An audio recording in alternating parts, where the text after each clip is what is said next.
네, 잠시 뒤 1심 선고 내용 두 변호사와 함께 짚어보겠습니다. 손수호 변호사, 임주혜 변호사 나오셨고요.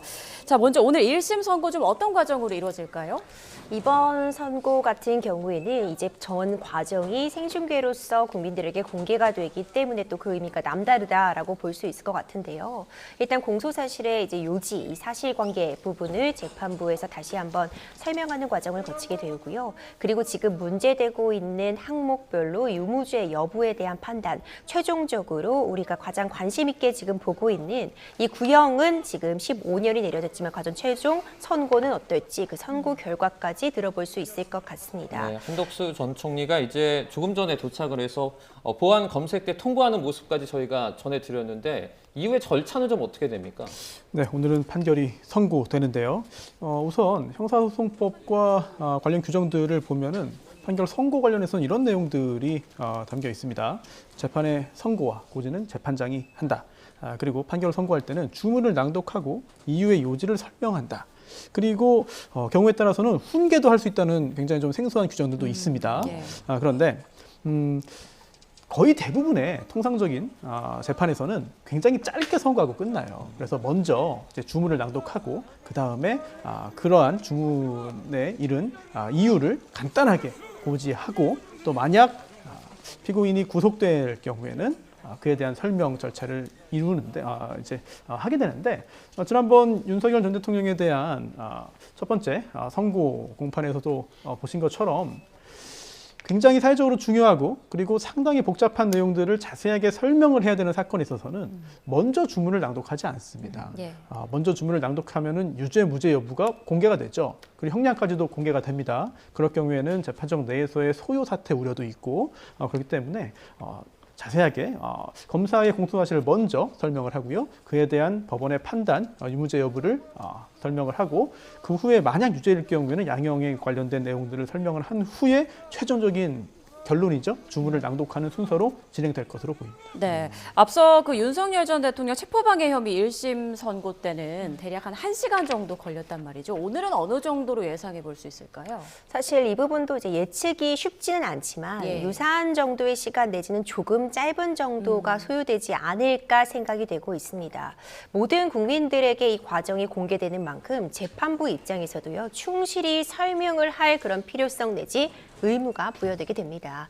관련된 쟁점, 특히 내란죄로서 형사상 이것이 범죄로 구성되는 부분이라는 것을 본격적으로 판단하는 첫 재판이라는 점에서 의미가 남다르다고 보여지는데요. 다른 피고인들의 재판 결과도 어찌 보자면 좀 예측하게 할 수 있는 그런 가늠자 역할을 한다는 점에서 특히 이번 재판 지금 많은 관심이 집중되고 있고요. 과연 이 12.3 비상계엄 선포가 내란죄의 구성 요건에 해당하는지 이 부분에 대한 언급 부분이 있을 것으로 예상이 되고 있기 때문에 이 부분을 충실히 설명하고자 한다고 한다면 시간이 좀 길어질 가능성도 있고 좀 간략하게 정리하고 핵심적인 부분만을 낭독하게 된다면 1시간보다 좀 더 시간은 단축될 가능성도 열려 있습니다. 한덕수 전 총리의 입장을 좀 보면 이런 얘기를 해요. 당시 너무 큰 충격을 받아서 기억이 잘 나지 않는 부분이 많다라면서도 비상계엄 선포는 본인 또는 일부 국무위원들과 함께 만류했다라는 주장을 굽히지 않고 있거든요. 네. 어떤 전략으로 볼 수 있을까요? 많은 시청자분들이 직접 보셨겠습니다만 이 재판 내용들이 다 공개가 됐죠. 그래서 핵심 내용들도 영상을 통해서 지금도 확인할 수 있습니다. 그런데 좀 궁색한 부분들이 많이 있었어요. 그래서 기억이 나지 않는다, 몰랐다 라면서도 말렸다는 부분의 주장은 굉장히 좀 강하게 하고 있습니다. 그러자 재판장이 좀 궁금해서 굉장히 여러 차례 좀 구체적으로 물었는데요. 도대체 어떤 행동을 해서 말린 것이냐, 말렸다고 하는데 구체적으로 무엇을 한 것이냐 라는 질문에 대해서 사실 구체적인 답을 내놓지 못하고 약간의 동문서답을 하는 상황들이 있었거든요. 즉 구체적으로 말렸다는 주장을 하면서도 어떤 상황에서 무엇을 통해서 말렸는지 그 부분에 대한 진술이 약간 좀 부족하지 않느냐. 네. 그리고 또 마지막 결심 공판에서도 최후 변론을 함에 있어서 그동안에 내놓았던 진술들이 수사 과정에서 내놓았던 진술들이 재판 중에 좀 바뀐 것들이 꽤 있었거든요. 그런 부분들에 대해서 다시 한번 언급을 하면서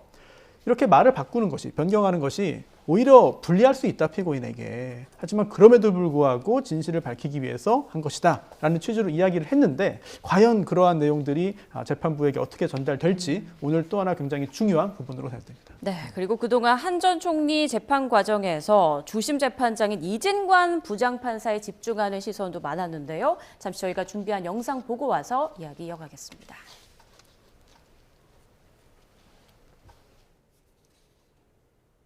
국무총리였던 피고인이 국민들을 위해서 어떠한 조치를 취했습니까?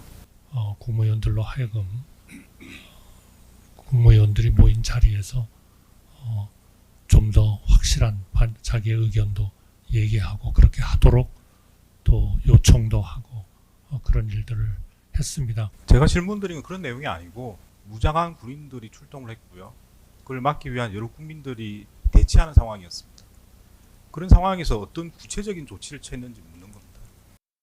피고인이 비상계엄을 막을 생각이 있었다면 지금 최상목이랑 조태열이 저렇게 윤석열한테 제고해달라 이렇게 말을 할 때는 피고인도 반대하기 아주 좋은 환경 아닙니까? 같이 두 명이 제고해달라고 하고 있으니까 같이 비상계엄은 안 됩니다. 제고해달라고 같이 호응할 수 있는 아주 좋은 시기인데요. 네, 그래서 아마 저한테도 최상목 그러니까 부총리가- 왜 가만히 계셨습니까? 그러니까 저는 저 안에서 대통령께 말씀드렸고 그리고 2번 정도 들어갈 때마다 그게 저는 계속 만류하는 그런 입장을 계속 대통령께 전달을 하고 있었거든요. 막 도착한 국무위원들한테 의견을 진술해보라 이런 기회는 왜 피고인이 말 안 했습니까? 새로 온 국무위원들이 말할 기회도 없었음에도 불구하고 네. 이석하는 윤석열 말린 적도 없죠. 네, 송곳 질문 혹은 돌직구식으로 말을 하는 이진관 부장판사의 모습에도 많은 관심이 쏠리기도 했는데, 이런 판사의 어떤 스타일이라고 해야 될까요? 이런 방식이 판결에도 어느 정도 좀 영향이 있을까요? 어떻게 생각하세요? 재판을 진행하는 과정에는 이 판사가 가지고 있는 재량권이 행사될 수 있는 폭이 또 상당 부분 있습니다. 어떤 식으로 재판을 진행할지, 적절하게 소송 지휘권을 행사할지 뭐 일종의 스타일이라고도 평가할 수 있을 것 같은데, 워낙 이 내란 관련된 재판들 국민들에게 뭐 녹화 중계 등을 통해서 공개되고 있기 때문에 네. 윤석열 전 대통령의 내란 심판을 담당하고 있는 직위원 재판부와 좀 대비되는 모습이 좀 더 부각이 되면서 이런 이 판사의 진행 스타일도 관심을 받고 있는 것 같은데요. 결국 이 재판의 결론이라는 건 어떤 방식으로 주로 소송 지휘권을 행사하는지, 직접 질문을 많이 던지는지 이런 차이보다는 결국 증거와 법리에 따라 법에 따라 심판을 하는 것이기 때문에 단순히 어떤 소송 지휘 스타일이 좀 더 날카롭고 직접 송곳 같은 질문을 던졌다고 해서 더 엄격하게 판단할 것이다라고 단정지어서 이야기할 수는 없을 것 같고요. 다만 우리가 보더라도 재판부의 진행 방식이라던가 직접 어떤 이 소송 지휘권을 행사하는 방식 등을 보면 굉장히 엄격하게 법리에 따라 증거에 따라 판단을 하지 않을까 생각이 되고, 결국 오늘 있을 이 선고, 이 판결문 낭독을 통해서 충분히 이런 부분들을 확인할 수 있을 것이라 봅니다. 지금 선고까지 몇 분 안 남았는데 예. 저도 임 변호사님 말씀에 공감하고요. 좀 관심 있게 봐야 되는 부분들이 법학적인 부분에서는 또 이게 있어요.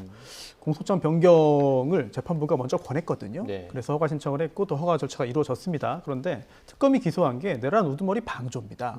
그런데 이 내란죄의 법리를 볼 때 내란 우두머리 방조가 애초에 성립할 수 없지 않느냐라는 생각이 들어요. 왜냐하면 이게 좀 어려운 개념입니다만 필요적 공범이고 또 그중에서 집합범입니다. 그렇다면 한 방향을 보고 함께 한 범죄거든요. 특검의 논리 구조에 따르면 한덕수 전 국무총리는 윤석열 전 대통령과 함께 내란을 한 겁니다. 같은 방향으로 했다는 것이죠. 그렇다면 임의적 공범에 해당하는 이런 방조는 애초에 성립할 수 없고, 이제 우리 법이 특별하게 규정하고 있는 것들이 있잖아요. 내란 우두머리가 있고 그 아래에 지휘도 있고 또 중요임무 정사도 있고 또 부안 애동도 있습니다. 그 중에 하나에 해당한다라고 해야 되는데, 결국 재판부가 볼 때도 특검이 공소 제기한 사항들을 쭉 볼 때 그게 인정된다 하더라도 그는 내란 우두머리 공범은 성립할 수 없고, 그렇다면 그 내용이 다 실제로 존재했다 하더라도 그렇다면 그게 바로 내란 중요임무 종사 아니냐라고 봐서 둘 중에 하나를 내가 판단할 테니 추가해달라라고 해서 지금 판단이 이루어지는 거거든요. 네. 그렇다면 재판부의 이 사건을 바라보는 시각을 조금 좀 예상할 수 있겠고요. 예. 그리고 또 법적으로 볼 때 굉장히 좀 중요한 판례가 나와서 앞으로도 법조계 내에서도 많이 활용될 수 있는 그런 사항이 아닐까라는 개인적인 생각이 듭니다. 그러면 방조 혐의에서 만약에 주교 임무 종사로 이제 혐의가 뭐 변경이 된다면 처벌 수위라든지 이런 게 크게 달라집니까? 그 부분 특검이 한번 언급을 한 적이 있습니다. 네. 즉 도대체 왜 재판부가 이렇게 변경하라고 했냐라고는 질문에 대해서 내란 우두머리 방조가 좀 더 형벌이 높아서 했습니다라는 취지의 말을 했거든요. 예. 근데 설령 그렇다더라도 이 학계에서 논의된 사항에 반하는 기소를 한 것은 개인적으로는 잘 납득이 되지 않고요. 다만 그런 부분들을 바로잡기 위해서 이제 법원에서 또 재판장이 이런 조치를 취해서 이루어졌기 때문에 문제는 없을 것으로 보이고요. 중요한 것은 일단 공소장 변경이 이루어졌습니다. 그래서 내란 우두머리 방조냐 아니면 내란 중요임 종사냐 둘 중에 하나는 인정될 것으로 개인적으로는 봐요. 네. 그 후에 선고될 형량을 보시면 되지 않을까 싶습니다. 네. 네. 자, 이 시각 서울중앙지법 417호 대법정 모습 보여드리고 있습니다. 이진관 부장판사를 비롯한 양쪽 피고인 변호인단 모두 일어나서 함께 인사를 하고 착석을 했습니다. 네, 이제 한덕수 전 총리의 내란 재판 어떻게 보면 첫 번째 선고가 이제 시작이 되는데요. 오른쪽에 보시면 이제 변호인단이 착석을 하고 있는 것 같고요. 좌측에 이제 특검 측의 그 검사들이 지금 앉아 있는 것으로 보입니다. 네, 이제 30초 정도 남았는데요. 지난해 9월 시작된 첫 재판이고 약 넉 달 만에 선고고요. 오늘 재판부는 먼저 특검 측의 공소 사실을 낭독하고 혐의별로 구체적인 판단을 한 뒤에 마지막에 최종 결론 주문을 읽을 것으로 예상됩니다. 네, 지금 뭐 명확하게 보이진 않는데 화면 오른쪽에 보시면 지금 오른쪽에서 앞에서 두 번째가 이제 한덕수 전 시간이 되어서 총리로 보이긴 진행하겠습니다. 하고요. 네, 지금 부장판사 말을 좀 들어보도록 하겠습니다. 재판 진행에 앞서서 법정 질서 유지에 대해서 말씀드리겠습니다. 법원 조직법 61조에 의하면 재판장 명령에 위반하거나 폭언, 소란으로 심리를 방해하거나 재판의 위신을 현저히 훼손한 자는 20일 이내 감치 또는 100만 원 이하의 과태료에 처할 수 있도록 되어 있습니다. 불미스러운 일이 없도록 협조해 주시면 감사하겠습니다.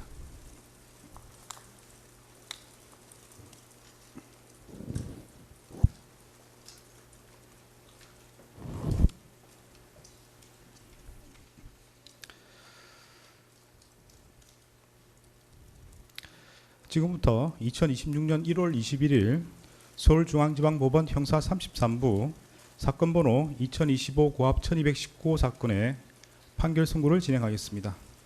먼저 출석 확인하겠습니다. 네, 피고인 출석하셨습니까? 네. 특검에서 누가 나오셨나요? 네, 특별검사부 장우성, 차장검사 김정국, 검사 조현일, 윤기선, 최영욱 검사 출석했습니다. 네, 변호인께서는 누가 나오셨습니까? 네, 법무법인 유한해광에서 정현택, 손철, 김도엽, 고배민 변호사 출석했습니다. 네, 피고인 네, 자리에서 잠시 일어나시죠.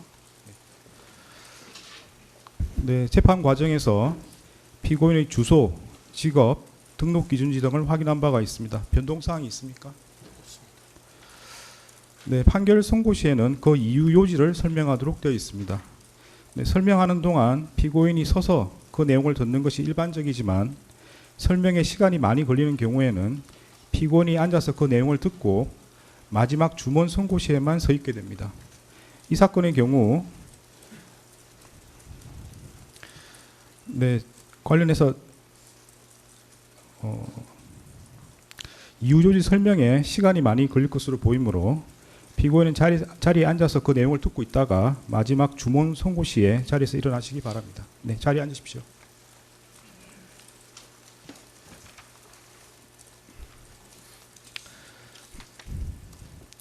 네, 판결 이유에 대해서 설명드리겠습니다. 피고인은 내란 우두머리 방조, 허위 공문서 작성, 허위 작성 공문서 행사, 대통령 기록물 관리에 관한 법률 위반, 공용서로 손상, 위증 혐의로 기소되었습니다. 그 후에 내란 우두머리 방조 혐의와 관련하여 내란 중도 임무 종사 혐의가 태길적으로 추가되었습니다. 이러한 공소사실에 대하여 피고인은 위증 혐의 중 일부에 한해서만 자백하고 있고 나머지 혐의는 모두 부인하고 있습니다. 네, 순서대로 살펴보겠습니다. 먼저 내란 중도 임무 종사 혐의에 대해서 살펴봅니다. 그 세부적인 내용이 복잡하므로 결론을 먼저 말씀드리겠습니다. 내란 중요임무 종사 혐의에 대해서는 유죄로 인정합니다. 참고적으로 내란 중요임무 종사가 아니라 내란 우두머리 방조에 대해서 설명을 드리면 처음 기소된 내란 우두머리 방조 혐의는 범죄로 성립할 수 없습니다. 내란죄는 필요적 공범으로서 관여자의 의사 방향이 일치하는 집합범이므로 내부자들 사이에서는 각자 수행한 역할에 따라 우두머리, 지휘자, 중요임무 종사자 등으로 처벌될 뿐 방조범에 관한 형법 총칙 규정이 적용될 여지가 없습니다. 따라서 내부자에 해당하는 피고인에게는 형법 총칙에 규정되어 있는 형법 30조에 따른 방조범이 성립할 여지가 없으므로 내란 우두머리 방조 공소사실은 범죄로 되지 않을 때에 해당하게 됩니다. 내란 우두머리 방조 혐의로 기소되었으나 내란 중요임무 종사 혐의가 택일적 추가적 병합되는 형태로 공소장이 변경되었습니다. 이에 대해서 변호인은 특별검사가 당초 공소 제기한 내란 우두머리 방조 공소사실과 택일적으로 추가할 것을 신청한 내란 중요임무 종사 공소사실은 기본적 사실관계가 동일하지 않고 공소장 변경을 허가할 경우 피고인의 방어권 행사에 실질적인 불이익을 초래할 염려가 있으므로 공소장 변경을 허가한 것은 위법하다고 주장하고 있습니다. 그러나 특별검사가 당초 공소 제기한 내란 우두머리 방조 공소사실과 이 법원이 공소사실의 택일적 추가를 허가한 내란 중요임무 종사 공소사실은 범행의 주체, 시기와 장소, 구체적 행위 태양 등이 모두 동일합니다. 두 공소사실은 그 법률적 평가를 피고인이 윤석열의 내란 우두머리 범행을 용이하게 하여 방조한 것과 윤석열이 국헌을 문란하게 할 목적으로 일으킨 폭동에 있어 중요한 임무에 종사한 것으로 달리하지만 이러한 사정만으로 기본적 사실관계가 동일하지 않다고 할 수 없습니다. 또한 공소사실을 택일적으로 추가하는 경우 방어의 대상이 확대되는 것은 이미 예정되어 있으므로 두 공소사실의 동일성이 인정되는 이상 피고인과 변호인이 주장하는 사정만으로 피고인의 방어권 행사에 실질적인 불이익을 초래할 염려가 있다고 보기 어렵습니다. 따라서 피고인과 변호인은 이 부분 주장은 받아들이지 않습니다. 먼저 12상 비상계엄 선포와 이에 근거하여 포고령을 발령하고 군 병력과 경찰 공무원을 동원하여 국회, 중앙선관위 등을 증거 출입 통제하거나 압수수색한 행위가 내란 행위에 해당하는지 여부를 살펴보겠습니다. 사실관계는 다음과 같습니다.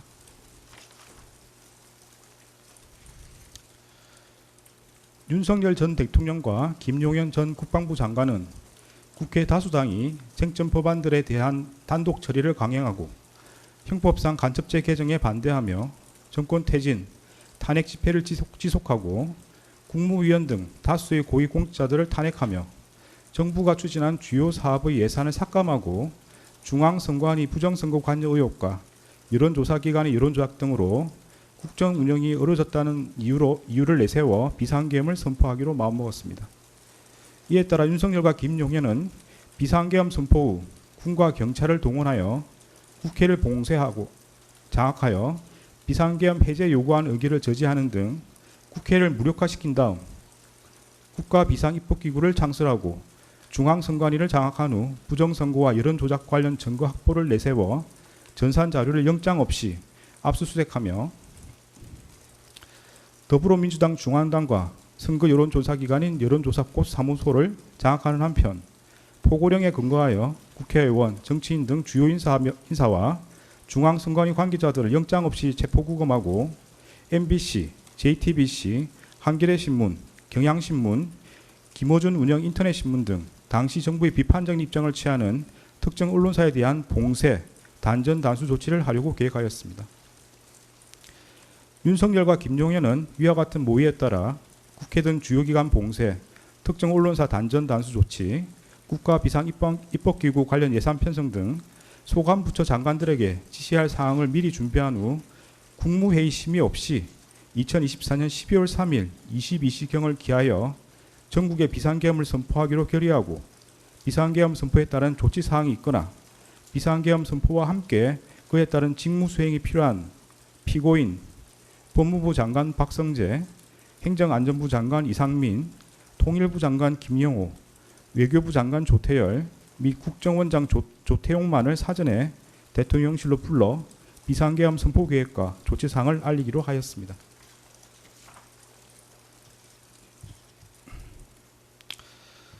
이에 따라 윤석열과 김용현은 2024년 12월 3일 10시 30분경부터 20시 6분경까지 사이에 이들에게 연락하여 대통령실로 오도록 한 다음 이들에게 국회가 탄핵을 계속하고 예산을 삭감하여 국정 운영이 어렵다.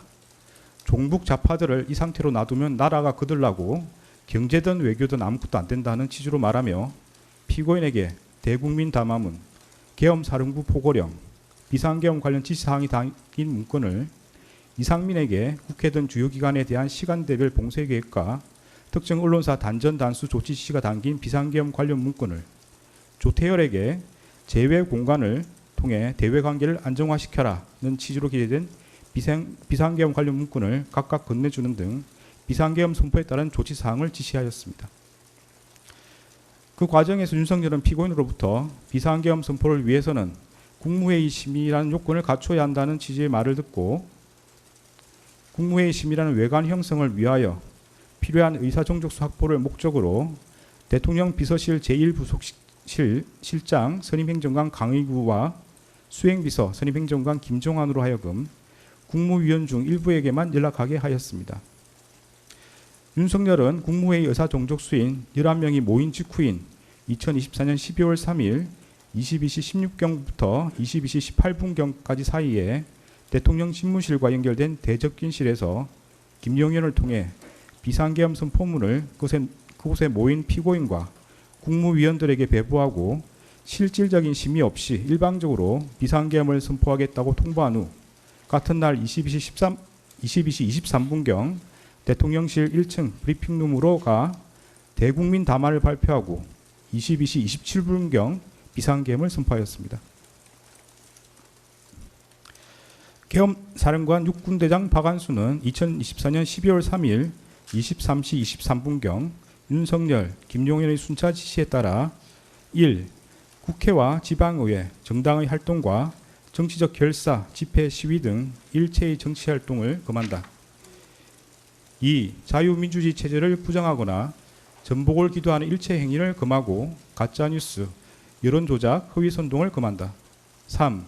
모든 언론과 출판은 계엄사령부의 통제를 받는다. 4. 사회 혼란을 조장하는 파업, 태업, 집회 행위를 금한다. 5. 전공의를 비롯하여 파업 중이거나 의료 현장을 이탈한 모든 의료인은 48시간 내 본업에 복귀하여 충실히 근무하고 위반 시는 계엄법에 의해 처단한다. 6. 반국가 세력 등 체제 전복 세력을 제외한 선량한 일반 국민들은 일상생활의 불편을 최소화할 수 있도록 조치한다. 이상의 포고령 위반자에 대하여는 계엄법 구조에 의하여 영장 없이 체포구금, 압수수색을 할 수 있고 계엄법 14조에 의하여 처단한다는 내용의 포고령을 발령하였습니다. 윤석열은 2024년 12월 3일 22시 27분경부터 그 다음 날 4시 26분경까지 김용현, 박안수, 여인영, 곽종근, 이준우, 문상호, 경찰청장 치안총감 조지호, 서울특별시 경찰청장 치안정감 김봉식 등을 통해 성명불상의 군인과 경찰 공무원에게 순차 지시하여 국군 방첩사령부, 육군 특수전사령부, 수도방위사령부, 정보사령부 등에 소속한 무장군인 1605명과 경찰청, 서울특별시 경찰청, 경기남부경찰청 등에 소속된 경찰 공무원 약 3,790명 등을 동원하여 국회, 중앙선관위 등을 점거, 출입 통제하거나 압수수색하였습니다. 다음으로 관련 법률 규정을 살펴봅니다.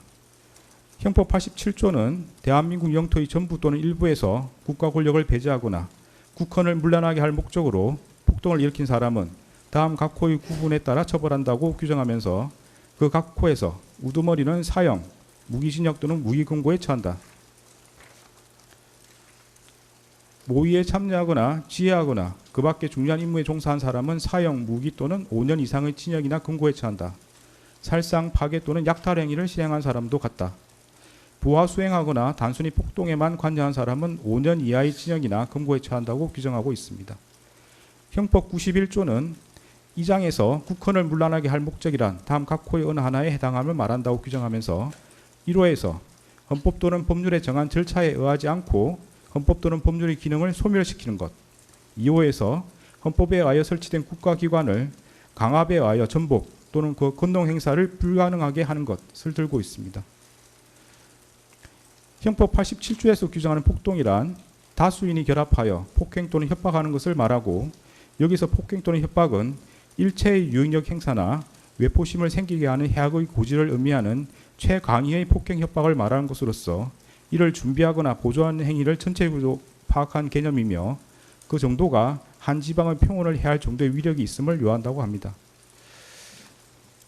앞서 본 바와 같이 윤석열과 김용년 등은 비상계엄을 선포하고 이에 근거하여 포고령을 발령하였는데, 그 포고령은 헌법과 법률에 정한 절차에 의하지 않고 헌법에 의하여 보장되는 의회 정당제도, 영장주의를 소멸시키고 헌법에 의하여 금지되는 언론 출판에 대한 허가 금지를 시행함으로써 헌법과 법률의 기능을 소멸시키려는 목적, 즉 국헌을 문란하게 할 목적으로 발령한 것이고, 또한 다수의 군병력과 경찰 공무원을 동원하여 국회, 중앙선관위 등을 점거, 출입 통제하는 등 다수인을 결합하여 육력을 행사하고 해악을 고지함으로써 한 지역의 평온을 해할 정도의 위력이 있는 폭동을 일으켰다고 인정됩니다. 따라 12.3 비상계엄 선포와 이에 근거하여 위헌 위법한 포고령을 발령하고 군병력 및 경찰 공무원을 동원하여 국회, 중앙선관위 등을 점거, 출입 통제하는 등의 행위는 형법 87조에서 정한 내란 행위에 해당합니다. 이하에서는 12.3 내란이라고 말하겠습니다. 다음으로 내란 중요 임무 종사 행위에 대해서 보겠습니다. 윤석열이 국헌을 문란하게 할 목적으로 일으킨 폭동의 수단으로 선택한 이 사건 비상계엄 선포에 있어 피고인이 국무회의 심의라는 외관을 형성하거나 국무위원들로부터 부서를 받아 절차적 요건을 갖추는 등으로 중요한 임무에 종사한 경우에는 형법 87조 2호에서 정하는 바에 따라 처벌된다고 할 것입니다. 피고인이 구체적으로 어떠한 행위를 했는지 살펴보겠습니다. 네, 공소장에 많은 행위들이 기재되어 있으므로 먼저 결론을 말씀드리겠습니다. 중요 임무 종사로 인정되는 행위는 국무회의 심의라는 외관 형성 관련 행위, 헌법과 법률에 의하여 피고인에게 인정된 자기 의무 위반 관련 부작위, 국무위원 부서 외관 형성 관련 행위, 주요기관 봉쇄 계획 및 특정 언론사 단전 단수 조치 관련 지시 이행 방안 논의입니다. 공소사실 중에 중요 임무 종사로 인정되지 않는 행위는 윤석열로부터 행사에 대신 참석하라는 지시를 받았다는 부분 관련 행위, 비상계엄 선포 후 절차적 요건 구비 시도 관련 행위, 계엄 해제 국무회의 심의 지연 관련 행위입니다. 그러면 중요 임무 종사에 해당하는 행위를 순서대로 보겠습니다. 먼저 국무회의 심의라는 외관 형성 관련 행위에 대해서 살펴보겠습니다. 피고인은 이 사건 비상계엄 선포에 관하여 국무회의 심의라는 절차적 요건을 외형적으로나마 갖추도록 함으로써 윤석열 등이 내란 행위를 함에 있어 중요한 임무에 종사했다고 인정할 수 있습니다. 구체적 이유는 다음과 같습니다. 헌법과 법률 규정에 따르면 대통령이 비상계엄을 선포하기 위해서는 먼저 국무회의 심의를 거쳐야 하고, 그 국무회의 심의는 구성원 과반수의 출석으로 이루어집니다. 당시 국무회의 구성원은 총 21명이었으므로 과반수에 해당하는 11명의 의사종족수를 채우기 위해서는 당시 대통령실에 있었던 7명에 더하여 4명이 추가로 필요한 상황이었습니다. 피고인은 윤석열이 대통령 집무실에서 비상계엄 선포의 필요성과 정당성에 대하여 강변하고 피고인 등의 우려 표명에도 불구하고 미리 준비한 대국민 담화문과 포고령, 비상계엄 관련 지시사항 문건 등을 건네주자 윤석열의 비상계엄 선포 의지가 확고하다는 것을 깨달았습니다. 이에 비상계엄 선포를 위해서는 국무회의 심의를 거쳐야 한다는 것을 알고 있었던 피고인은 윤석열에게 국무회의 심의를 건의하였고, 윤석열이 국무회의 소집에 유보적인 태도를 보이자 일단 그 의사종족수라도 갖출 것을 제안하여 윤석열이 비상계엄을 선포하기로 계획한 22시 전에 대통령실로 올 수 있다고 예상한 최상목, 송미령, 조규홍, 오영주, 박상우, 안덕근을 추가로 부르기로 결정하였습니다. 윤석열은 이에 따라 이들 국무위원과 평소 대통령 주재 국무회의에 배석하는 대통령 비서실 소속 수석비서관급 이상 직원들을 대통령실로 소집하였습니다. 피고인은 대적균실에서 박성재, 이상민과 논의하여 헌법과 관련 법령을 검토한 결과 비상계엄 선포를 위해서는 국무회의 심의라는 요건을 갖추어야 하고 의결사항이 아닌 심의사항이라는 것을 재차 확인하였습니다. 피고인은 윤석열이 추가로 소집한 국무위원들의 도착 여부와 무관하게 이미 계획하였던 22시에 비상계엄을 선포할 태세를 보이자 재차 국무회의 심의란 요건을 갖추어야 하니 의사종소수가 채워질 때까지 기다려달라는 취지로 윤석열을 설득하였습니다. 김용현과 이상민은 피고인에게 손가락으로 숫자 4 또는 1을 표시하며 국무회의 의사종소수를 채우기 위해 남은 인원수를 공유하였습니다. 피고인은 농림축산식품부 장관 송미령에게 전화하여 22시 전에 대통령실에 도착할 수 있는지를 확인하였고 송미령이 그 후에 도착한다는 취지로 답하자 빨리 올 것을 수차례 재촉하는 등 국무위원들의 도착 상황을 점검하였습니다. 윤석열은 피고인 등의 헌법 등 법리 검토 결과에 따라 이미 계획한 22시를 넘겨 오영주가 마지막으로 도착함으로써 국무회의 의사종족수가 갖추어진 22시 14분경 이후까지 비상계엄 선포를 연기하였고 의사종족수가 갖추어진 직후 김용현을 통해 국무위원들에게 비상계엄 선포문을 배부한 뒤에 이 사건 비상계엄을 선포하였습니다. 피고인과 변호인은 국무위원들의 뜻을 모아 윤석열의 비상계엄 선포를 만료하기 위하여 국무회의 소집을 건의하였고 비상계엄에 반대하였다고 주장합니다. 그런데 대통령실에 있는 국무회의장에는 원격 영상회의 방식으로 회의를 진행할 수 있는 장치가 갖추어져 있었으므로 피고인이 국무위원들의 뜻을 모아 비상계엄 선포를 만료하고자 하였다면 세종시 등지에 있는 국무위원들까지 모두 참석할 수 있도록 국무회의장에서 원격 영상회의 방식으로 개의할 것을 제안한 것이 합리적입니다. 그러나 피고인이 원격 영상회의 방식 국무회의를 제안하였다고 볼 만한 아무런 자료가 없습니다.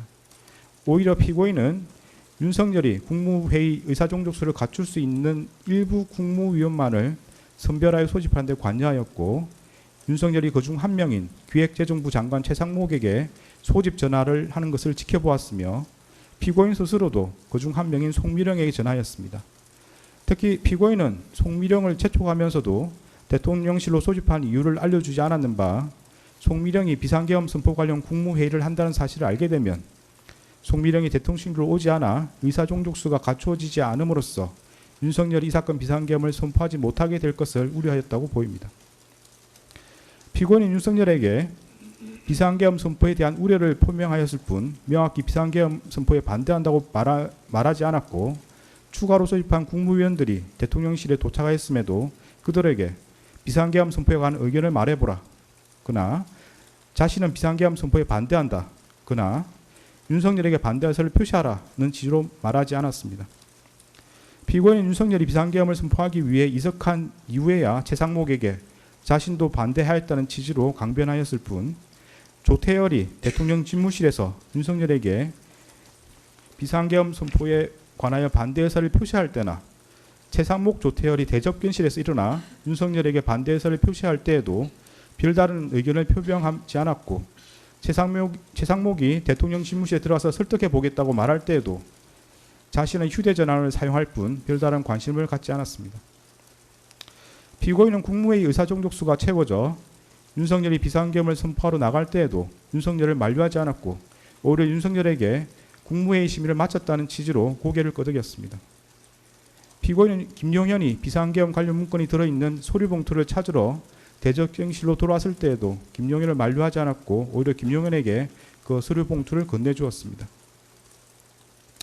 그런데 피고인과 국무조정실장 방기선의 진술에 따르면 피고인은 평소 윤석열이 비상계엄 선포 사유로 든 국회의 탄핵소추와 예산삭감, 쟁점법안 단독 처리 등이 국정 운영에 어려움을 초래하고 있다는 데 공감해 왔다는 것인 바 이러한 사정까지 고려하면 당시 피고인이 별다른 반대 의사를 표명하지 않았던 것은 윤석열이 주장하는 이 사건 비상계엄 선포의 필요성과 정당성에 동의하여 그 실행을 지지했기 때문이라고 보입니다.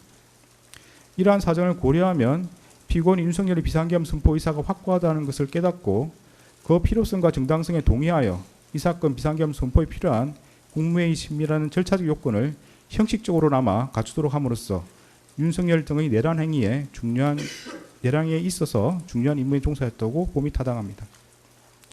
다음으로 헌법과 법률에 의하여 피고인에게 인정되는 자기 의무 위반 관련 부작위에 대해서 살펴보겠습니다. 피고인은 국무회의 부의장으로서 국무회의 구성원들이 전 정부적 차원에서 비상계엄 선포에 대한 자유로운 발언과 토론을 통하여 의견을 교환하거나 조정할 수 있도록 국무회의를 운영하여야 하고, 그 전제로서 모든 국무회의 구성원에게 빠짐없이 소집을 통지하여야 하며 비상계엄 선포 의안 심의에 필요한 검토 의견 등을 분명히 밝혀 제출하도록 하여야 하고, 국무회의 간사인 행정안전부 의정관을 참석시켜 국무회의록을 작성할 수 있도록 모든 노력을 기울여야 할 자기 의무가 있습니다. 그러나 피고인은 윤석열이 국헌을 문란하게 할 목적으로 일으킨 폭동의 수단으로서 비상계엄을 선포하려고 한다는 사정을 인식하면서 그에 필요한 국무회의 의사종족수를 갖출 수 있을 만큼의 특정 국무위원을 대통령실로 소집하는 데 관여하였습니다. 이러한 경우 피고인은 소집한 국무위원들에게 소집 사유와 국무회의 의안들을 미리 알려주어 그들이 의사종족수에 포함되지 않는 차관을 대리 출석시키는 등으로 국무회의 심의가 이루어지지 못하게 함으로써 이 사건 비상계엄 선포를 저지하였어야 할 자기 의무를 부담한다고 봄이 타당합니다. 피고인은 이러한 의무를 다하지 않은 채 오히려 송미령에게 전하여 윤석열이 비상계엄을 선포하겠다고 예고한 22시 전에 대통령실에 도착하도록 수차례 재촉하는 등 이들이 이 사건 비상계엄 선포를 위한 국무회의 의사종족수를 갖추는 데 이용되도록 하였습니다. 또한 피고인은 그와 같이 소집한 국무위원들이 도착하자 윤석열이 일방적으로 비상계엄 선포의 필요성과 정당성을 설명하고 퇴장할 수 있도록 함으로써 실질적인 국무회의 심의 없이 이 사건 비상계엄을 선포하도록 하였습니다. 그리고 피고인은 국무총리로서 자신의 지휘 감독을 받는 이상민이 윤석열로부터 특정 언론사 단전 단수 조치 지시를 받아 이를 이행함으로써 윤석열 등의 내란 행위에 가담하고자 한다는 것을 알게 되었을 경우 이를 중지 또는 취소하기 위하여 모든 노력을 기울여야 할 자기 의무가 있습니다. 그러나 피고인은 이러한 의무를 다하지 않은 채 오히려 이상민과 특정 언론사 단전 단수 조치 지시에 관하여 긴밀히 협의함으로써 이상민으로 하여금 그러한 지시를 수용하고 이를 이행하도록 하였습니다. 이는 피고인이 국무총리로서 부여받은 권한을 행사하지 않은 것이 구체적인 상황에서 현저하게 합리성을 잃어 사회적 타당성이 없는 경우에 해당합니다. 피고인이 이러한 자기 의무를 이행하였더라면 윤석열이 이 사건 비상계엄 선포 등 내란 행위라는 결과를 쉽게 방지할 수 있었다고 인정됩니다. 이러한 피고인 부작위로 인한 법익 침해는 자기에 의한 법익 침해가 동등한 형법적 가치가 있는 것으로서 이 또한 형법 제87조 2호에서 규정하는 내란 중요 임무 종사 범죄 실행행위로 평가할 수 있습니다. 다음으로 국무위원 부서 외관 형성 관련 행위에 대해서 살펴봅니다. 피고인이 이 사건 비상계엄 선포에 관하여 국무위원들로부터 부서를 받아 절차적 요건을 갖추도록 시도함으로써 윤석열 등의 내란 행위에 있어 중요한 임무에 종사하였다고 인정할 수 있습니다. 구체적인 이유는 다음과 같습니다. 대한민국 헌법 82조는 대통령이 국법상 행위는 문서로서 하며 그 문서에는 국무총리와 관계 국무위원이 부서한다. 군사에 관한 것도 또한 같다고 규정하고 있습니다. 이러한 헌법 규정에 따르면 비상계엄 선포는 문서의 형식으로 하여야 하고 그 문서에는 국무총리와 관계 국무위원의 부서가 있어야 합니다. 이는 대통령의 권한 행사를 명확하게 하고 책임 소재를 확실하게 하기 위하여 헌법상 요구되는 기관 내부적 권력 통제 절차입니다. 피고인의 수사기관 진술과 국무총리 집무실에서 이루어진 논의 내용을 고려하면 피고인은 과거 비상계엄 선포에 모든 국무위원이 부서였다는 사실을 알고 있었고 이 사건 비상계엄 선포에 관여 국무위원의 부서가 필요하다는 사정 역시 인식하고 있었습니다. 박성재와 이상민이 참석자 서명을 받아야 한다는 취지로 논의한 뒤 강의구에게 국무위원 서명을 받도록 준비해달라고 요청하는 것을 피고인이 지켜보았고 강의구가 대적균실을 나가는 국무위원들에게 서명 작업을 준비하고 있으니 기다려달라고 말하는 것도 지켜보았습니다. 피고인은 최상목 조태열이 서명을 하지 못하겠다는 취지로 말하자 여기 모여서 회의에 참석했다는 의미로 서명할 수 있는 것 아니냐는 취지로 국무위원들에게 서명할 것을 직접 지시하였습니다. 그런데 통상적인 국무회의의 경우에는 참석한 국무위원을 전자적 방식으로 확인하여 국무회의록에 기재하고 국무위원이 수기로 서명하는 절차는 마련되어 있지 않습니다. 결국 박성재와 이상민의 논의에 따라 피고인 국무위원들에게 지시한 서명은 국무회의 참석 여부를 확인하는 의미의 서명이 아니라 대통령의 국법상 행위인 비상계엄 선포에 관하여 절차상 요구되는 국무회의 부서를 의미합니다. 피고인은 최상목, 조태열 등 일부 국무위원의 반대로 결국 비상계엄 선포에 관한 국무회의 부서가 이루어지지 않자 비상계엄 해제 국무회의를 마친 직후 국무위원들에게 국무회의 심의를 거쳐 비상계엄을 해제했지만 앞서 있었던 비상계엄 선포 국무회의 심의의 하자로 해제가 되지 않을 수 있다는 취지의 논리를 내세우며 국무위원들을 설득하여 다시금 부서를 받으려고 시도하였습니다. 이러한 사정을 고려하면 피고인이 앞서 이 사건 비상계엄 선포에 관하여 국무회의 심의라는 절차 요건을 외형적으로나마 갖춘 것과 같은 취지에서 국무위원들로부터 비상계엄 선포의 절차 요건에 해당하는 부서를 받고자 시도함으로써 윤석열 등의 내란 행위에 있어 중요한 임무에 종사하였다고 봄이 타당합니다. 다음으로 주요기관 봉쇄 계획 및 특정 언론사 단전 단수 조치 관련 지시 이행 방안 논의와 관련해서 살펴봅니다. 피고인 이상민과 특정 언론사 단전 단수 조치 관련 지시 이행 방안 등을 논의하고 이를 이행하도록 함으로써 윤석열들의 내란 행위에 있어 중요한 임무에 종사하였다고 인정할 수 있습니다. 구체적인 이유는 다음과 같습니다. 대한민국 헌법 21조는 모든 국민은 언론 출판의 자유와 집회 결사의 자유를 가진다. 언론 출판에 대한 허가와 금열, 집회 결사에 대한 허가는 인정되지 아니한다고 정하고 있습니다. 여기서 말하는 금열은 그 명칭이나 형식과 관계없이 실질적으로 행정권이 주체가 되어 사상이나 의견 등이 발표되기 이전에 예방적 조치로서 그 내용을 심사 선별하여 발표를 사전에 억제하는, 즉 허가받지 않은 것의 발표를 금지하는 제도를 뜻하고 이러한 사전 검열은 법률로서도 불가능한 것으로서 절대적으로 금지됩니다. 언론 출판에 대하여 사전 검열이 허용될 경우에는 국민의 활동의 독창성과 창의성을 침해하여 정신생활에 미치는 위험이 클 뿐만 아니라 행정기관이 집권자에게 불리한 내용의 표현을 사전에 억제함으로써 이른바 관제의 의견이나 지배자에게 무해한 여론만이 허용되는 결과를 초래할 염려가 있기 때문에 헌법이 절대적으로 금지하고 있는 것입니다. 이상민이 윤석열의 지시에 따라 소방청장 허석곤에게 전달한 특정 언론사 단전 단수 조치는 경찰이 2024년 12월 3일 24시경 특정 언론사를 진입 봉쇄하면 소방이 단전 단수 조치를 하라는 취지의 내용입니다. 그런데 특정 언론사를 물리적으로 봉쇄하면 봉쇄하여서 단전 단수 조치를 하면 그 업무 수행이 사실상 불가능해진다는 것은 분명합니다.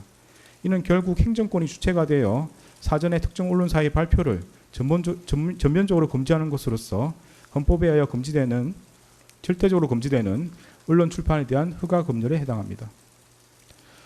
피고인이 이 사건 비상계엄 선포 후 이상민과 특정 언론사 단전 단수 조치 지시의 이행의 내용과 근거, 그 이행 방안 등에 관해 논의하였고 피고인은 이상민이 그 지시에 따르지 않도록 제재하거나 만류하지 않았으며 오히려 대통령실 CCTV 영상에 따르면 피고인은 그 지시의 이행을 독려한 것으로 보입니다.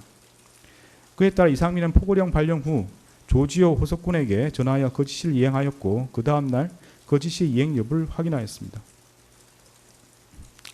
이러한 사정에다가 피고인이 국무총리에서 갖는 지위와 권한을 더해보면 피고인이 국무총리에서 자신의 지휘 감독을 받는 이상민과 특정 언론사 단전 단수 조치 지시에 관해 논의하고 이를 이행하도록 함으로써 윤석열들의 내란 행위에 있어 중요한 임무에 종사하였다 봄이 타당합니다. 공소 사실에는 기재되었으나 내란 중요 임무 종사로 인정되지 않는 부분을 보겠습니다. 먼저 윤석열로부터 행사에 대신 참석하라는 지시를 받았다는 부분 관련입니다. 윤석열이 이 사건 비상계엄을 선포한 후 대접경실로 돌아와 피고인에게 내가 당분간 가야 하는 임박한 행사를 대신 가져야겠다는 취지로 말하였고 이에 피고인이 알겠다는 취지로 수락한 사실은 인정이 됩니다. 그러나 피고인이 대통령이 전반적인 국정운영을 대신하기로 하였다는 등 특별한 사정이 없는 한 윤석열이 참석하기로 예정된 행사에 대신 참석할 것을 수락했다는 사정만으로 윤석열들의 내란 행위에 있어 중요 임무에 종사했다고 평가하기 어렵고 달리 이를 인정할 만한 증거가 없습니다. 다음으로 비상계엄 선포 후 절차적 요건 구비 시도 관련입니다.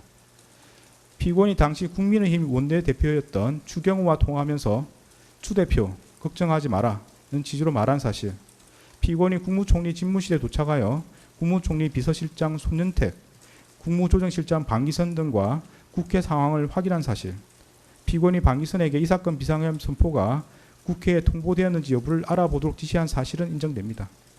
그러나 피고인이 추경호와 통화하면서 그러한 말을 하였다는 사정만으로 추경호를 통해 국회 상황을 확인하였다고 보기 어렵습니다. 설령 피고인이 추경호를 통해 국회 상황을 확인하거나 방기선 등 국무조정실 소속 직원을 통해 비상계엄 선포의 국회 통보 여부를 점검하였다고 하더라도 그러한 사정만으로 피고인이 윤석열 등의 내란 행위에 있어 중요한 임무에 종사했다고 평가하기 어렵고 달리 이를 인정할 증거가 없습니다. 다음으로 계엄 해제 국무회의 심의 지연 관련입니다. 특별검사가 제출한 증거만으로는 피고인이 계엄 해제 국무회의 심의를 지연하여 중요한 임무에 종사했다거나 피고인에게 그러한 고의가 있었다고 평가하기 어렵습니다. 구체적인 이유는 다음과 같습니다. 헌법과 법령 규정에 따르면 대통령은 국회가 계엄 해제를 요구한 경우 국무회의 심의를 거쳐 지체 없이 계엄을 해제해야 하고 대통령이 그 국무회의를 소집하고 주재하며 대통령이 사고로 직무를 수행할 수 없는 경우에 국무총리가 그 직무를 대행한다고 되어 있습니다. 그런데 윤석열은 국회에서 비상계엄 해제 요구안이 의결된 직후인 2024년 12월 4일 1시 8분경 합동참모본부 전투통제실로 항하였다가 1시 51분경 대통령 집무실로 돌아왔을 뿐 당시 윤석열이 사고로 인하여 대통령으로서 직무를 수행할 수 없는 경우에 해당한다고 보기 어렵고 달리 이를 인정할 자료가 없습니다. 따라서 피고인이 윤석열의 직무를 대행하여 국무회의를 소집하고 주재할 수 있었다고 보기 어렵습니다. 설령 피고인이 윤석열의 직무를 대행하여 국무회의를 소집하고 주재할 수 있었던 상황이라고 하더라도 다음과 같은 사정을 고려하면 피고인이 비상계엄 해제를 위한 국무회의 심의를 지연하였다거나 피고인의 그러한 고의가 있었다고 평가하기 어렵습니다. 국회법 98조 1항은 국회에서 의결된 의안은 의장이 정부에 이송한다라고 규정하고 있으므로 국회에서 비상계엄 해제 요구안이 의결된 경우 국회의장이 정부에 이를 이송하여야 합니다. 피고인은 국회의장 우원식이 2024년 12월 4일 2시 1분경 대통령실과 국방부에 비상계엄 해제 요구 통지를 송부했다는 취지로 발표한 직후 대통령 비서실장 전진석으로부터 국무위원들을 소집해달라는 취지의 전화를 받았고 그로부터 몇 분 지나지 않아 방기선을 통해 국무위원들을 대통령실로 소집하였습니다. 피고인은 같은 날 2시 28분경 대통령실에 도착해 윤석열에게 비상계엄 해제를 위한 국무회의 개의를 건의하였고 윤석열의 승낙을 받아 국무회의를 주재할 권한을 위임받았습니다.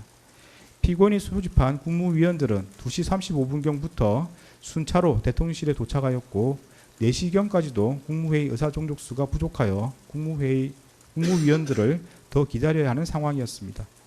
피고인은 비상계엄 해제를 위한 국무회의 의사종족수가 채워지기를 기다리는 동안 방기선을 통해 비상계엄 해제 의안을 만들고 의안 번호를 확인하는 등 국무회의를 개의하기 위한 절차를 밟았고 의사종족수가 채워지자 지체 없이 국무회의를 주재하여 비상계엄 해제안을 심의하였습니다.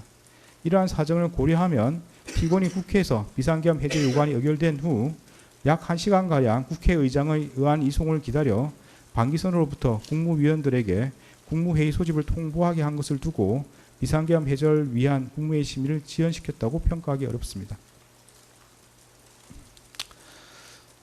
이처럼 공소사실에는 기재되어 있으나 내란 중요임무 종사로 인정되지 않는 부분은 이와 일제관계 있는 범죄 사실을 앞서 본 바와 같이 내란 중요임무 종사죄 유죄로 인정하므로 따로 주문해서 무죄로 선고하지 않습니다.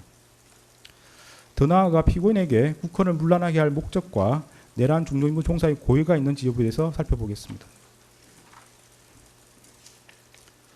피고인에게 국헌을 문란하게 할 목적과 윤석열이 그러한 목적으로 포고령을 발령하고 군병력과 경찰 공무원 등 다수인을 집합하여 폭동을 일으키는 사실에 대한 인식과 의혹이 있었다고 인정할 수 있습니다. 구체적인 이유는 다음과 같습니다.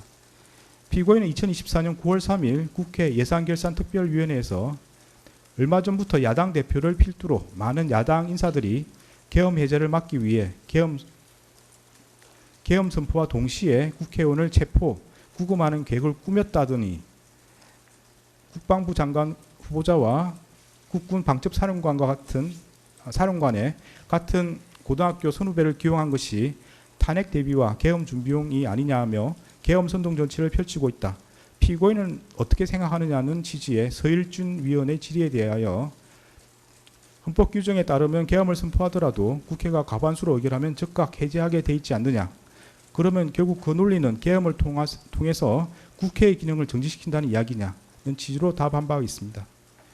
피고인은 이 법정에서 이에 대하여 국회의원들이 2024년 9월경 계엄 준비설이 언급되던 시기에 비상계엄을 할 것이다 고 계속 질의했기 때문에 얼마나 가능성이 없는 일인지 강조하는 취지에서 비상계엄을 선포하더라도 국회에서 해제 요구를 하면 해제할 수밖에 없다고 답하였던 것 같다라는 취지로 진술하였습니다. 피고인이 국회에서 한 답변과 이 법정에서의 진술에 따르면 피고인은 이 사건 비상계엄 선포 이전부터 정치권에서 윤석열이 비상계엄 선포 후 국회의원을 체포구금하여 국회의 비상계엄 해제 요구를 저지하려는 것 아니냐는 의혹이 제기되고 있었고, 이에 비추어 윤석열이 비상계엄을 선포하는 경우 군병력을 동원함으로써 결국 국회의 권능 행사를 정지시키는 것으로 연결될 수 있음을 충분히 예상할 수 있었습니다.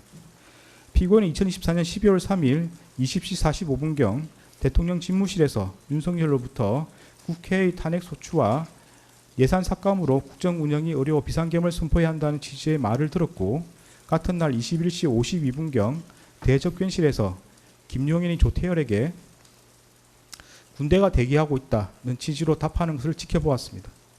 이러한 윤석열과 김용현의 발에 따르면 피고인은 윤석열이 이 사건 비상계엄을 선포한 뒤 김용현을 통해 군병력을 동원함으로써 강압에 의하여 국회의 권능 행사를 불가능하게 하는 등 다수인을 집합하여 폭동을 일으킬 것을 충분히 예상할 수 있었습니다.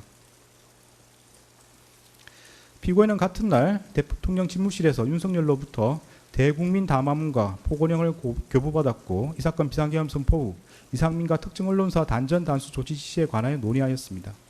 이러한 대국민 담화문, 포고령, 이상민이 받은 지시 내용에 따르면 피고인은 윤석열이 반국가 세력인 국회를 척결하겠다는 이유에서 이 사건 비상계엄을 선포한 뒤 군병력을 동원하고 포고령을 발령하여 국회와 정당의 활동을 금지하고 특정 언론사의 활동을 불가능하게 하며 이를 위반한 사람을 영장 없이 체포구금, 압수수색하여 형사처벌함으로써 헌법과 법률에 의한 절차에 의하지 않고 헌법에 따라 보장되는 의회 정당제도와 영장주의를 소멸시키고 헌법에 의하여 금지되는 언론 출판에 대한 허가금지를 시행할 것을 충분히 예상할 수 있었습니다. 이러한 사유로 피고인에게 국헌을 문란하게 할 목적과 내란 중요 임무 종사의 고의가 있다고 인정됩니다. 다른 혐의들에 대해서 보겠습니다. 허위 공문서 작성 혐의는 유죄로 인정합니다. 관련 공소사실은 피고인은 강의구 김용현, 윤석열과 순차 공모하여 마치 대통령의 국법상 행위인 비상계엄 선포가 국무총리와 관계 국무위원이 비상계엄 선포 전에 부수한 문서에 의하여 이루어진 것처럼 보이게 하여 이 사건 비상계엄 선포 관련 사법 절차 등에 행사할 목적으로 그 직무에 관하여 윤석열이 서명하고 피고인과 김용현이 부수한 비상계엄 선포문 표지를 허위로 작성하였다는 것입니다. 이에 대하여 피고인과 변호인은 피고인은 강의로부터 비상계엄 선포문 표지에 서명을 요청받으면서 별다른 설명을 듣지 못하였고, 그에 부착된 비상계엄 선포문이 자신이 소지한 문서와 동일하다는 취지에서 서명하였으며, 문서의 기재 내용이 객관적 사실과 부합하므로 비상계엄 선포문 표지가 허위 공문서에 해당한다고 할 수 없고, 피고인에게는 허위 공문서라는 인식과 이를 행사할 목적이 없었으며, 피고인은 윤석열, 김용현, 강의구와 공모한 사실이 없다고 다투고 있습니다. 살피건대 여기서 허위란 표시된 내용과 진실이 부합하지 않아 그 문서에 대한 공공의 신용을 위태롭게 하는 경우를 말합니다. 허위 공문서 작성죄는 허위 공문서를 작성함에 있어 그 내용이 허위라는 사실을 인식하면 성립하는 범죄입니다. 비상계엄 선포문 표지는 2024년 12월 3일자로 성립한 문서로서 대통령이 헌법 규정에 따라 국무총리와 관계 국무위원이 부수한 문서로서 이 사건 비상계엄을 선포했다는 사실관계 및 그로서 헌법상 요구되는 기관 내부적 권력 통제 절차가 작동하였음을 증명하는 기능을 갖습니다.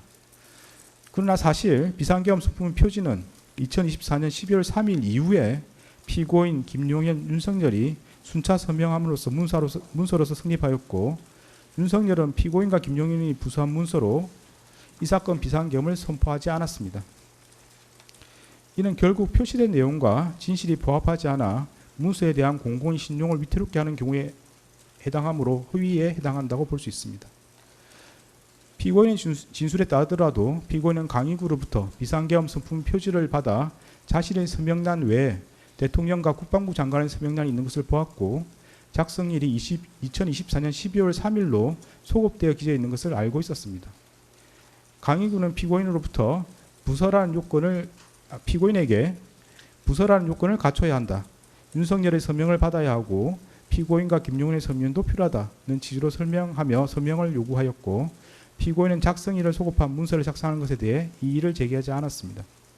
그 후에 피고인은 강의구에게 나중에 작성된 게 알려지면 괜한 논란이 될 수 있겠다. 문서가 없더라도 국무회의 실체는 있지 않느냐고 말하며 폐기를 요구하였습니다. 이러한 사정을 고려하면 피고인은 강의구가 헌법에 따른 문서주의와 국무총리 및 관계 국무위원의 부서란 절차 요건을 갖추어 이 사건 비상계엄을 선포되었음을 증명하려는 허위의 문서를 작성하기 위해 비상계엄 선포문 표지에 서명을 요구한다는 것을 알고 있었고 자신이 국무총리 서명란에 서명한 후 윤석열과 김용현이 각각 그들의 직위에 해당하는 서명란에 서명하리라는 것 또한 충분히 예상할 수 있었습니다. 나아가 피고인은 강의구 등이 추후 그러한 목적으로 비상계엄 선포문 표지를 사용함으로써 작성일을 소급한 문서를 허위로 작성한 것이 알려지면 논란이 되리라는 것도 인식하고 있었습니다. 결국 피고인은 윤석열, 김용현, 강의구와 순차적 암묵적으로 공모하여 각각 자신의 직위에 해당하는 서명란에 서명함으로써 공동하여 허위 공문서를 작성하였고 피고인에게 허위 공문서라는 인식과 이를 행사할 목적이 있었다고 봄이 타당합니다.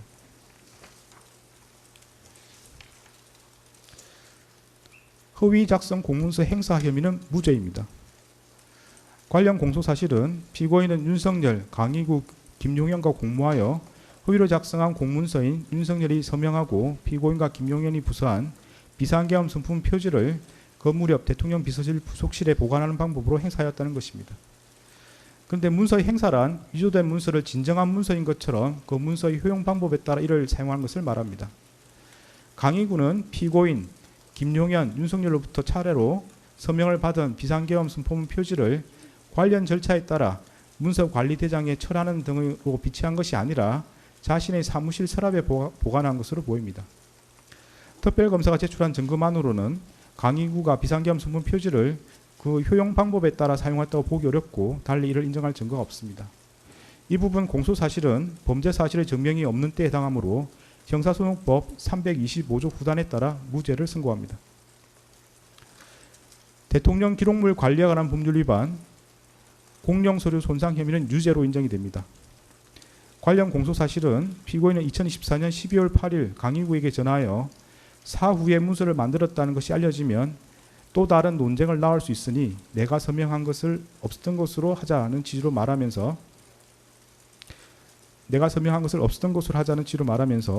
허위로 작성된 윤석열이 서명하고 피고인과 김용현이 부수한 비상계엄 선품 표지를 폐기해 줄 것을 요청하였고 윤석열은 2024년 12월 10일 서울 용산구 소재 대통령 관저에서 강의구로부터 위와 같은 피고인의 말을 보고받고 강의구에게 총리의 뜻이 그렇다면 그렇게 하라는 취지로 말하여 그 문서를 폐기할 것을 승인하였으며 이에 강의구는 그 무렵 이와 같은 피고인의 요청과 윤석열의 승인을 받아 대통령 비서실 부속실에 보관하고 있던 그 문서를 새 단계에 넣어 파쇄하는 방법으로 폐기함으로써 피고인은 강의구 윤석열과 순차 공모하여 무단으로 대통령 기록물인 비상계엄 선포문 표지를 손상함과 동시에 공무소인 대통령실에서 사용하는 서류인 같은 문서를 손상하였다는 겁니다.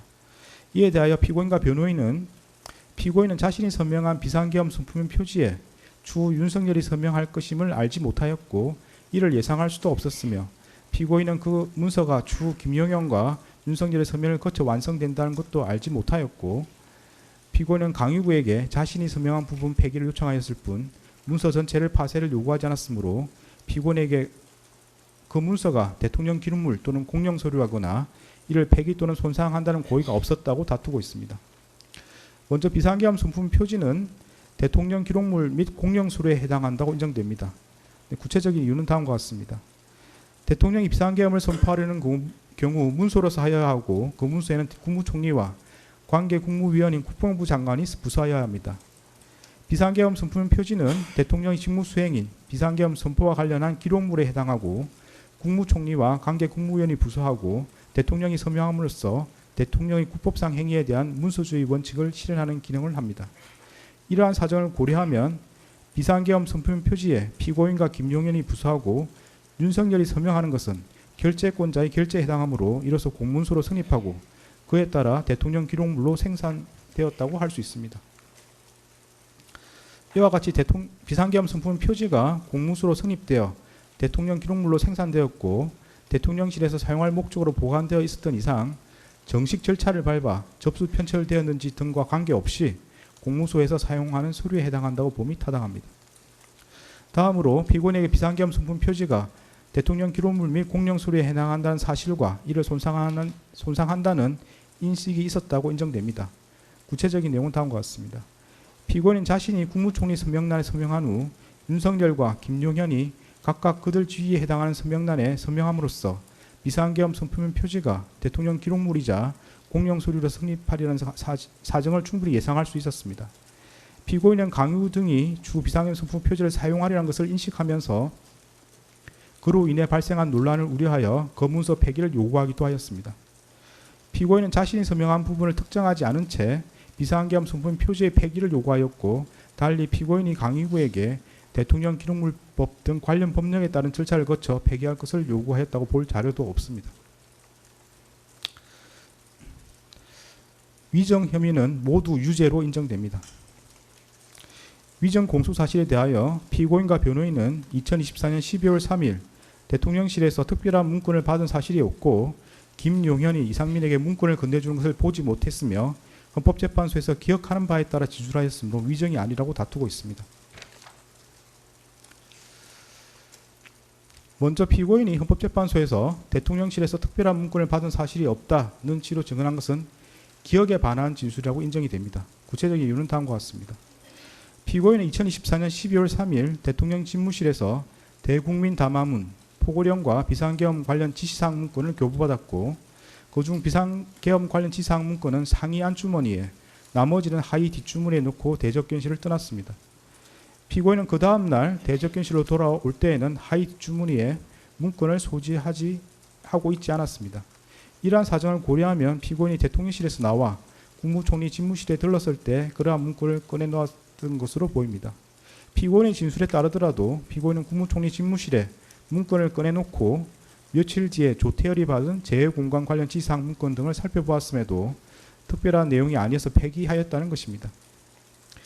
여기에 국무총리 비서실 공보실장 김수혜의 진술을 더하여 보면 피고인은 하위 뒷주머니와 상위 안주머니에 넣어 가져간 문건을 단순히 국무총리 집무실에서 문서 세줄기에 넣어서 폐기한 것이 아니라 외부로 가지고 나와 별도의 방법으로 폐기하거나 또는 아직 보관하고 있는 것으로 보입니다.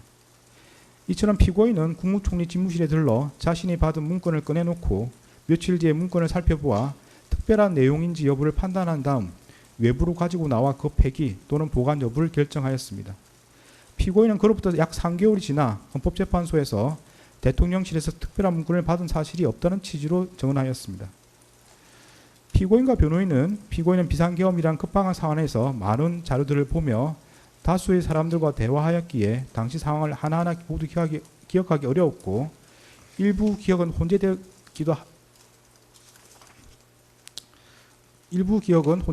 하였다. 피고인이 헌법재판소에서 증언하는 것은 비상계엄 선포 이후 3개월이 지난 시점에서 이루어진 것이어서 피고인이 그 당시 상황을 모두 기억하며 증언하기란 현실로 매우 어려웠다는 취지로 주장하고 있습니다. 그러나 피고인은 기억이 정확하지 않다는 등으로 진술을 유보하지 않은 채 단정적으로 문건을 받은 사실이 없다는 취지로 진술하였습니다. 여기에 기록에 나타난 피고인의 학력, 경력, 사회적 지위 등 재반 사정을 더하여 보면 피고인이 불과 약 3개월 만에 대통령실에서 대국민 담화문, 포고령, 비상계엄 관련 지시사항 문건, 비상계엄 선포문을 받은 기억을 기억하지 못하였다는 취지의 주장은 도저히 수긍하기 어렵습니다. 다음으로 피고인이 헌법재판소에서 김용현이 이상민에게 문건을 건네주는 것을 보지 못했다는 취지로 증언한 것도 기억에 반한 진술이라고 인정됩니다. 피고인은 김용현이 2024년 12월 3일 22시 16분경 강의구를 통해 복사한 비상계엄 선포문을 피고인, 이상민, 송미령 등에게 나누어 주는 것과 이상민이 같은 날 22시 43분경 대접견실 탁자 위에 놓여 있던 비상계엄 선포문 등 문건을 한데 모아두는 것을 모두 지켜보았습니다. 피고인은 대접견실에서 이상민과 대화를 마친 후 그 문건 더미를 하의 뒷주머니에 집어넣어 가지고 나왔고 별도의 방법으로 폐기하였거나 아직 보관하고 있는 것으로 보입니다. 피고인은 기억이 정확하지 않다는 등으로 진술을 유보하지 않은 채 단정적으로 보지 못했다는 취지로 진술하였습니다. 여기에 기록에 나타난 피고인의 학력, 경력 등 재반 사정을 고려하면 피고인이 불과 3개월 만에 김용인의 이상민에게 비상계엄 선포물을 나누어 준 사실을 기억하지 못하였다는 취지의 주장은 수긍하기 어렵습니다. 네, 유무죄에 대한 설명을 마치고 양형에 대해서 보도록 하겠습니다.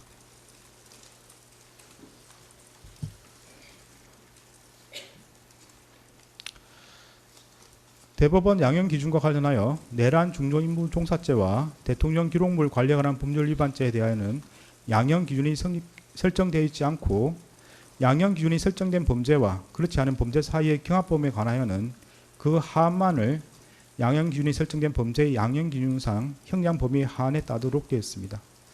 따라서 양형 기준은 이 사건 양형에 중요한 영향이 없습니다. 양형 사유를 구체적으로 살펴보겠습니다. 피고인은 1970년 6월경 공무원으로 임용된 이래 약 50년 동안 외교통상부 통상교섭본부장, 국무조정실장, 경제부총리 겸 재정경제부 장관, 국무총리 등으로 재직하면서 다수의 훈장과 포장을 받았습니다.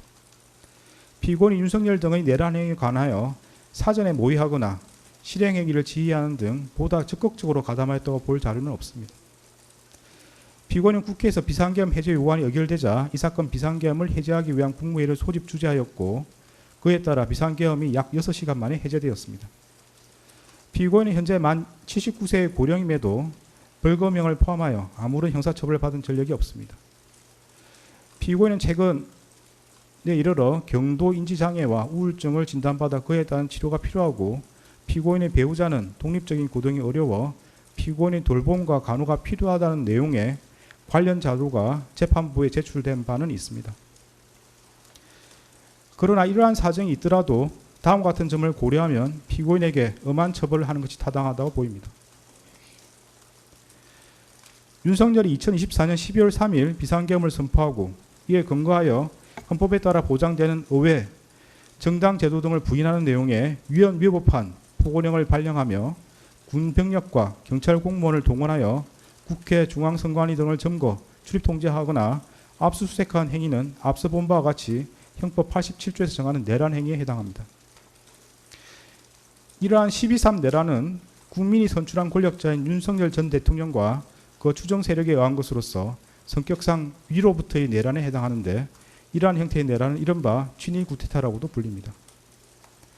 세계사적으로 살펴보면 이러한 친위 구테타는 많은 경우 성공하여 권력자는 독재자가 되었고 국민의 생명과 재산과 같은 기본권은 본질적으로 침해되었으며 국가의 경제와 외교는 심각한 타격을 받았고 독재자의 권력이 약해지는 시기가 되면 내전과 같은 전쟁이나 정치투쟁으로 국가와 사회 전반이 회복하기 어려운 혼란에 빠진 사례를 많이 볼 수 있습니다. 12.3 내란은 이러한 위로부터의 내란에 해당되는 점에서 그 위험성의 정도가 아래로부터의 내란과 비교할 수 없습니다. 왜냐하면 무엇보다도 국민이 선출한 권력자가 헌법과 법률을 경시하고 이를 위반하는 내란 행위를 함으로써 국민이 가진 민주주의와 법치주의에 대한 신전 자체를 뿌리채 흔들기 때문입니다. 현재 우리 주위에는 민주적 기본 질서에 대한 중대한 침해가 있거나 이를 파괴하려는 시도가 있고 이미 유효한 구제수단이 남아있지 않는 그러한 극단적인 상황에서나 논의되는 저항권을 평상시에 아무렇지도 않게 주장하는 사람들, 헌법과 법률에 정한 바 없어 위헌위법한 주장에 불과한 계몽적 계엄, 잠정적 계엄, 경고성 계엄을 당연하듯 주장하는 사람들, 지난 2025년 1월 19일 발생한 서울 서부지방법원 폭동사건과 같이 자신의 정치적인 입장을 위해서는 헌법과 법률을 쉽사리 위반할 수 있고 그 과정에서 다른 사람이 피해를 줄 수 있는 상황이 당연하다고 생각하는 사람들, 민주주의의 근본이 되는 선거제도를 정당한 근거 없이 부정하는 사람들이 있습니다. 12.3 내란은 이와 같이 잘못된 주장이나 생각을 양산하거나 그 상태를 더욱 심각하게 만들었습니다. 이러한 점에서 아래로부터의 내란에 해당하는 기존 내란 사건에 관한 대법원 판결들은 위로부터의 내란에 가담한 피고인에 대한 형을 정함에 있어 기준으로 삼을 수 없습니다. 그리고 기존 내란 사건이 발생하였던 시기와 12.3 내란이 발생한 시기에 대한민국의 국제적인 위상은 비교할 수 없을 정도로 차이가 납니다. 현재 대한민국은 세계적으로 선진국으로 인정받고 있고 이에 따라 국제무역과 국제정치 등에 있어서 그 위상도 기존과 비교할 수 없습니다. 이러한 대한민국에서 친위 쿠데타가 발생했다는 사실로 인하여 생긴 경제적, 정치적 충격은 기존 내란 행위와는 비교할 수 없을 정도에 이른다고 보입니다. 이러한 점에서도 기존 내란 사건에 관한 대법원 판결들은 피고인에 대한 형을 정함에 있어 기준이 될 수 없습니다.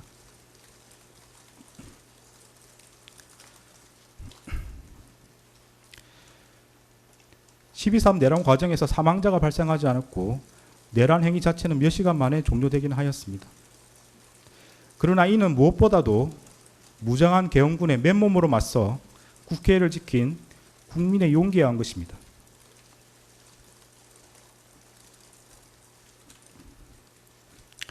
이에 더하여 이러한 국민의 저항을 바탕으로 신속히 국회에 진입하여 비상계엄 해제 요구안을 의결한 일부 정치인들의 노력, 대한민국 역사에 있었던 내란의 암울한 기억을 상기하면서 위법한 지시와 명령에 저항하거나 혹은 어쩔 수 없이 이를 따르더라도 소극적으로 참여한 일부 군인과 경찰 공무원의 행동에 의한 것입니다.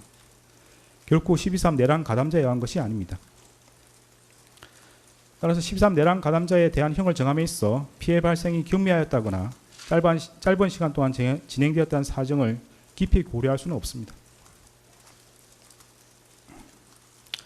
일단 국헌을 물랑하게 할 목적의 폭동이 발생하면 이로 인하여 막대한 인명과 재산상 피해, 사회적 혼란이 초래될 것은 분명하고 혹시라도 내란이 성공하여 국민적 합의로 성립한 현재의 헌법 질서가 폭력에 의하여 무너지게 되면 이를 원래대로 회복하는 것은 대단히 어려운 일이 될 것입니다. 따라서 그러한 내란 행위를 사전에 차단할 필요가 있고 이러한 목적을 달성하기 위해서는 내란 행위에 가담한 사람들을 무겁게 처벌하는 것이 불가피합니다. 피고인은 간접적으로나마 민주적 정당성과 그에 대한 책임을 부여받은 국무총리로서 헌법과 법률을 준수하고 헌법을 수호하고 실현하기 위한 모든 노력을 기울여야 할 헌법적 의무를 부담합니다. 그럼에도 피고인은 12.3 내란이 성공할지도 모른다는 생각에 이러한 의무와 책임을 끝내 외면하고 오히려 그 일원으로서 가담하기로 선택하였습니다.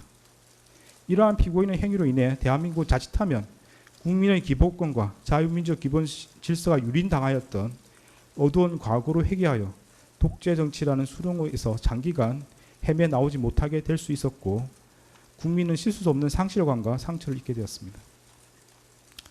피고인은 국무총리로서 12.3 내란의 진실을 밝히고 그의 합당한 책임을 지기는커녕 사후 자신의 안위를 위하여 이 사건 비상계엄 관련 문건을 은닉하고 비상계엄 선포가 적법한 절차에 따라 이루어진 것처럼 보이기 위해 허위 공문서를 작성하였다가 폐기하였으며 헌법재판소에서 위정하였습니다. 피고인은 재판 과정에서도 허위로 진술을 번복하고 대통령실 CCTV와 같은 객관적인 증거에도 불구하고 아무런 기억이 나지 않는다고 주장하는 등 진실을 은폐하고 책임을 벗어나고자 할 뿐입니다. 피고인이 진실을 은폐하고 책임에서 벗어나고자 한 행위들로 인해 우리 사회의 정치적 분열과 갈등이 더욱 심화되었고 앞으로도 이러한 상처와 갈등이 쉽사리 봉합될 수 있을 것으로 보이지는 않습니다.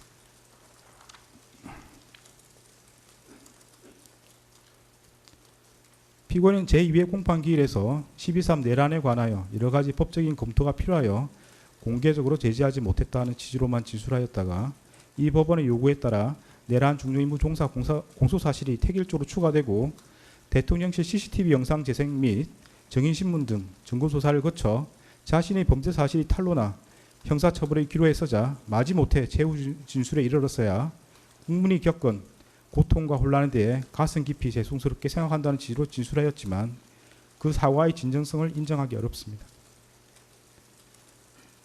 달리 피고인이 진지하게 반성하고 있다거나 자신의 범죄 행위로 인하여 국가와 국민이 입은 피해를 회복시키기 위한 어떠한 노력을 하였다고 볼 아무런 자료가 없습니다. 이러한 점과 그 밖의 양의 조건이 되는 여러 사정을 종합적으로 고려하여 주문과 같이 형을 정합니다.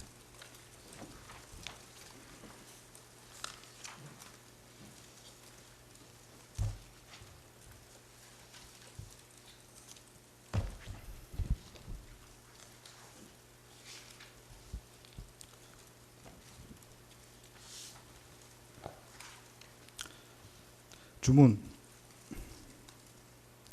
피고인을 징역 23년에 처한다.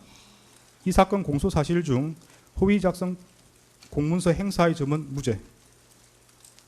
판결에 불만이 있으면 일주일 이내에 항소장을 제출해서 다툴 수 있습니다. 항소하는 경우는 서울고등법원에서 재판이 진행됩니다.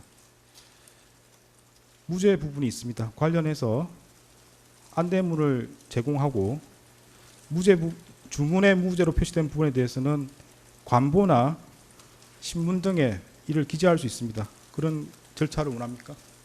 피고인한테 묻습니다. 무죄 부분을 신문이나 관보 등에 게시하기를 원합니까?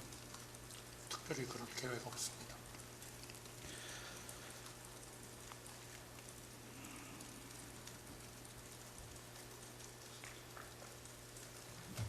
네, 관련 규정에 따라서 보상 안내물을 교부합니다.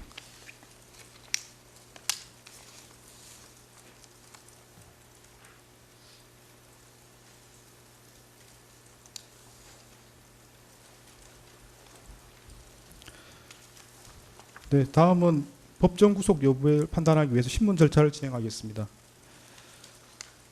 네, 이 부분은 의무 중개 대상이 아닌 것으로 보이고 피고인의 사생활 보호 등을 고려해서 중개하지 않겠습니다. 그래서 중개는 여기서 중단하도록 하겠습니다.